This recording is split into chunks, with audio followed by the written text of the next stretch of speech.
it's Corinne from the Sewing Works, and today I want to show you how you can make split binding, which means one color of binding on this side and a totally different color on this side for a very cool effect. Some people call this double binding, so let me go and show you.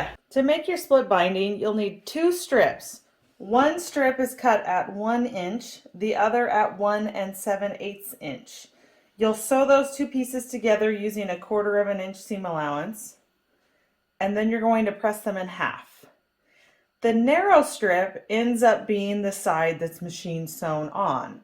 So you may wish to pick that to be the side that you're going to have right side up most often, just in case your hand stitching isn't quite perfect. Before I take it to the machine, I always like to kind of remind myself the orientation in which I'm going to sew this on. In this case, I want the red binding to line up on the red side, and the teal binding will wrap around to the teal side. You may wish to do the opposite effect depending on what you desire. We'll go ahead and sew that on using 3/8 inch seam allowance.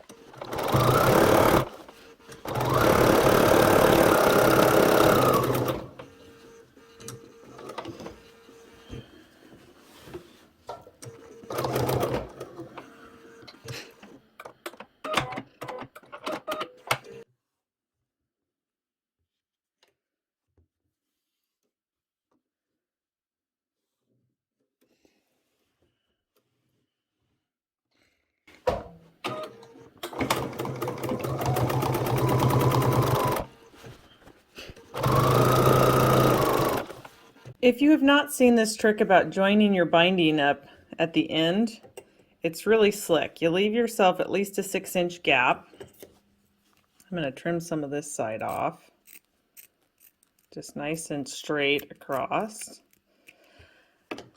Then I'm going to fold this side back. I leave about a 1/4 inch gap between the two strips. That it's always easier to stretch this fabric taut than it is to try to ease too much fabric. And you use the width of your binding strip to figure out how much to leave beyond the fold. You could use a ruler, but that's just a kind of a quick measuring tool if you use that little scrap you just cut off.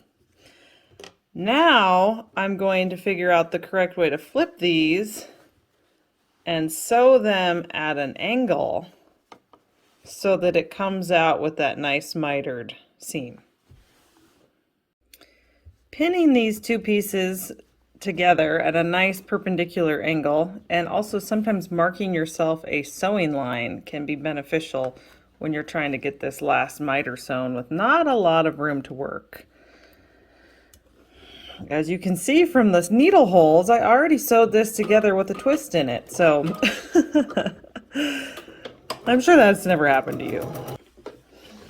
So you trim your seam allowance. Oop! Did I get twisted? Oh, yep, I twisted it. Redo.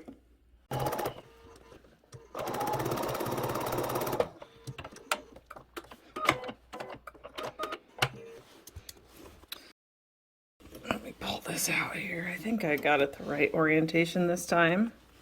Yes, so I'll trim the seam allowance, which will then let these lay flat and kind of tight, and then we've got that still two-tone coming around.